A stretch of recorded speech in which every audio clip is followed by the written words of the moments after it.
Alors, je voudrais vous expliquer pourquoi j'insiste énormément justement sur cette approche épidémiologique de santé publique pour bien comprendre les mécanismes de violence. C'est là, en fait, toute l'approche scientifique que l'on suit pour trouver des interventions pertinentes et pour ne pas rentrer dans le populisme ou la caricature en disant qu'il y a des gens mauvais et des gens bons. En fait, la violence, c'est un phénomène que l'on apprend. Comme on l'apprend, on peut le désapprendre ou encore mieux ne pas l'apprendre en premier lieu.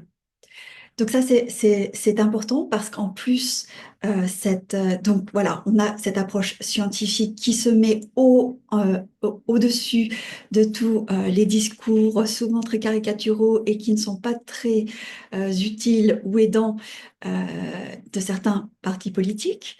Et on regarde scientifiquement ce que la recherche nous dit qui marche par rapport aux interventions qui vont justement augmenter les facteurs les facteurs de protection ou baisser les facteurs de risque.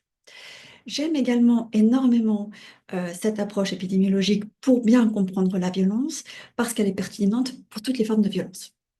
Donc, que ce soit la violence contre les enfants, la violence contre les femmes, la violence à l'école, la violence communautaire, la violence armée, euh, et toute forme de violence, la violence des gangs, etc., on peut la comprendre à travers ce modèle socio-écologique et donc cette approche de santé publique. Et je trouve que c'est un outil excessivement précieux parce qu'encore une fois, il va nous permettre de trouver des points d'entrée absolument tout le temps et donc d'améliorer la situation pour que soit d'autres personnes ne subissent pas la même trajectoire ou aider justement les personnes qui n'ont pas eu la chance d'être suffisamment protégées et les aider à retrouver des comportements non violents.